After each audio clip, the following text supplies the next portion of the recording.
To be a Navy SEAL in the U.S. military, you need to go through 6 months of hell. Midnight swims in the cold water, endless runs on a sandy beach, never-ending workouts, sleepless nights, always being cold, tired, and miserable. On the first day of SEAL training, all the students gather in a courtyard, and the main instructor tells them on what is ahead of them these next 6 months. And because these next 6 months are going to be so difficult, he tells them that 75% of you aren't going to make it. You're going to quit. And then the instructor points out in the middle of the courtyard a bell that hangs there so that all the students can see it. And he explains to them that all you have to do to quit is just ring the bell. If you ring the bell, you don't have to do midnight swims anymore in the cold water. If you ring the bell, you don't have to have sleepless nights anymore. If you ring the bell, the pain, the misery, sacrifice can stop. All you got to do is ring the bell. And he goes on to say, never ring the bell. This week we're in the 8th chapter of the Gospel of Mark, and we have this iconic, famous exchange between Jesus and Peter, where Peter hears what Jesus says, and Peter doesn't like what he hears, and so Peter rings the bell. What we see in this passage are our tendencies to ring the bell. We see that Jesus offers a different way for us to think. And I want to give us just a couple tips for us not to ring the bell. So first, our tendency to ring the bell. In verse 31, we hear that this is when Jesus begins to tell his disciples, from this point on, he begins to tell them what's ahead. That he's got to head to Jerusalem, that he's got to be beaten, scourged, whipped, tortured, and crucified. And the verse says that Jesus just spoke this openly. In other words, he just kind of spoke it like matter-of-factly. This is what it is. This is how it's gonna be. And in verse 32, we hear that Peter took Jesus aside and rebuked him. Now that rebuke isn't just Peter turning to Jesus and being like, Jesus, that's not a good idea. You might want to reconsider this. The Greek brings out that it's more like Peter taking Jesus by the collar and saying, this isn't gonna happen. Over my dead body is this gonna happen? And it seems to me that it's a pretty reasonable response to the threat of a crucifixion, to the threat of persecution, death, to avoid that pain, to avoid that suffering. It's reasonable. It's a reasonable response for Peter to make. And if it's a reasonable response for Peter to make, it's certainly reasonable and easy for us to make, because the thing the world promotes for us to strive for is happiness. Pursue happiness at all costs. Avoid discomfort, avoid pain at all costs. And again, that seems like a normal response. It seems like a common response. But that is the formula to living a meaningless life. In fact, if we want just a one-step plan to live an unhappy life, it's to avoid pain, to avoid misery, to avoid sacrifice at all costs. It's just ring the bell.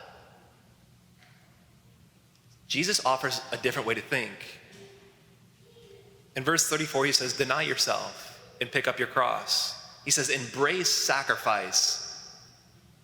Embrace the difficult. That's thinking like God.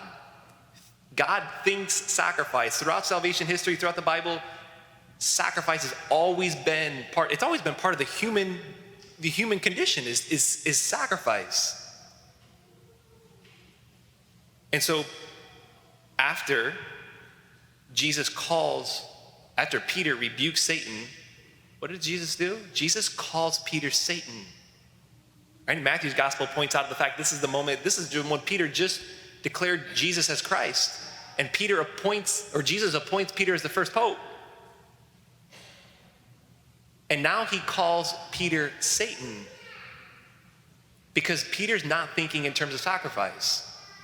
Now, we can say, well, Peter knows sacrifice. He left his career, he left fishermen, he left his family. Peter knows sacrifice. But Peter had a moment where he was not thinking like God. He was not thinking in terms of sacrifice. He had that moment where he was reaching for the bell to say no, to quit, to say, I don't want that. Again, it's easier for us to have those moments for us. As moderns, we just have part of our DNA to strive for easy because of instant gratification that just, it's nothing even that, it's just part of our life.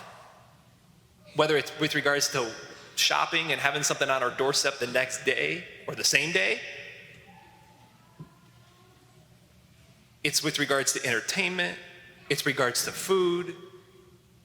It just makes, we're used to things being so easy with regards to instant gratification, even becoming bored. I just want to move on to the next thing. I can move on to the next article. I mean, I notice I barely even read articles anymore. I just scan through them. The ease, the instant gratification. And what that does is it conditions us, it conditions me to have the expectation that things ought to be easy. And it's to avoid pain and to pursue comfort, ease. Even in the interior life, we're not talking just physical. Interior life, when I'm experiencing pain or difficulty or even misery within my heart, there's a pull to exit from that, pick up the phone, watch TV, and just scroll and scroll and scroll to avoid the pain, to avoid the discomfort, and that's the exact move in which we need to go.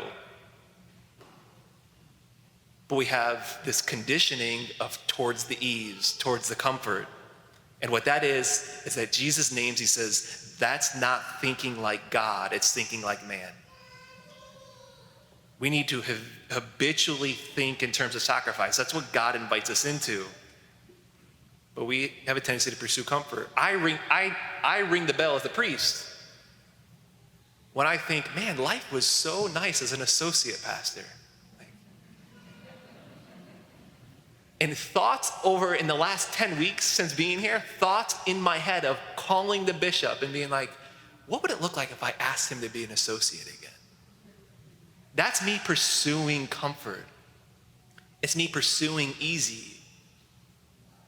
And as a priest can live a very comfortable life when they're just okay with the status quo, just being okay with just having the lights on, being in maintenance mode, and not going on mission. I remember Bishop Barron, I was telling Frank last night when we were eating, Bishop Barron in the seminary saying to resist comfort as a priest. He says priests should not be going out to dinner all the time to eat. That's true. And it's scandalous when we see priests that live a life of comfort, because it's the very thing of which they're called to do is to lay down their life, conformed and ordained as Christ the head, and just living a comfortable life. Our vocations demand that we give of ourselves in a life-giving, emptying the tank cut away. And it's not just the priesthood, it's any vocation.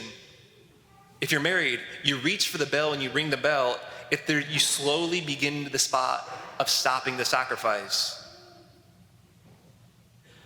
Choosing, right, to daily hand over our lives. We talked a few weeks ago in Paul's letter to the Ephesians in chapter 5, and he says the husband to take the initiative of sacrifice. Take the initiative of sacrificing for your bride so that she receives that sacrifice. She's so overcome with love from the level of which my husband is sacrificing for me. She's got no other option than just to reciprocate that sacrifice. And the consequences of marriages that are reaching for the bell and ring the bell, we see that in our culture and our society. If we're younger here this morning, we're a student, we're a young adult, we ring the bell when we just are okay with mediocrity, and the world promotes mediocrity for you to be mediocre. As you're just a teenager. Aren't like you can just kind of take it easy with regards to responsibility, don't worry about it as much. The extent that, so the question, you ring the bell when you waste time playing video games on social media. Neither one of those things are bad things, but you know it deep within you when you've spent hours doing it and you say, you know what, that's too much.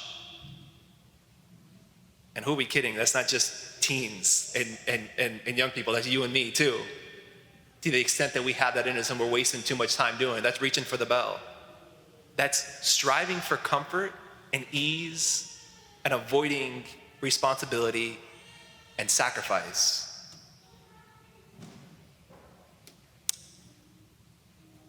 Life without the cross leads to destruction. Life without the cross leads to depression. Life without the cross leads to misery.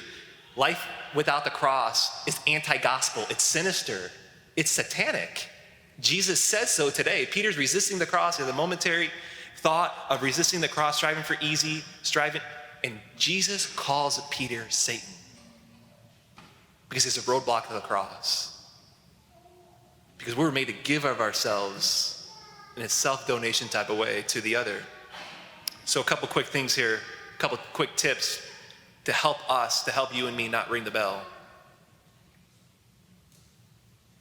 First, as Jesus turns to Peter today, we just want to imagine, even in our prayer, after we receive communion, we come back to our pew, we want to imagine Jesus turning to us and him even asking us or telling us, you're not thinking with the mind of Christ right now, maybe in the last months or years with your marriage. You're not thinking with the mind of God in terms of your priesthood, Father Mark. You're not thinking with the mind of God in terms of being a student. You slipped in keeping sacrifice on the forefront. What extent have I been slipping with not denying myself, as Jesus says in the gospel today that we're called to do? For us to be on the lookout here this week ahead, for us to be on the lookout of little ways that we can do. Because how do we habitually think like God? Is we do little things of which we can sacrifice for. The laundry before she has a chance to do it. Doing the laundry before he has a chance to do it. Or doing the laundry before my parents tell me I have to do it. Pursuing ease, pursuing comfort, it's in us. We have a tendency for it. But it's not the way of the gospel. And maybe secondly and lastly, and maybe most importantly, a tip to resist ease and comfort is to look at the cross, to look at what he did. Jesus calls Peter Satan, and then he calls the disciples in, and he gave them a good talking to be sure. But I don't think it was until Peter saw Jesus hanging on the cross for his sins, of what it is that God did for him, for rescuing him from sin and death by going to the cross. It wasn't until that moment that Peter was able to fully give himself as a spot of sacrifice, to the point of being crucified himself. And he said, don't crucify me the same way you crucified my Lord. Crucify me upside down. And they did. Peter was crucified upside down because he fully knew what it is that God did for him by sacrificing his life so that he could have eternal life. Sacrifice is the way of the cross. It's the way of Jesus. It's the way of the gospel. Don't avoid habitually thinking in terms of sacrifice. It's what God calls us to do. Don't ever resist the cross. Don't ever ring the bell.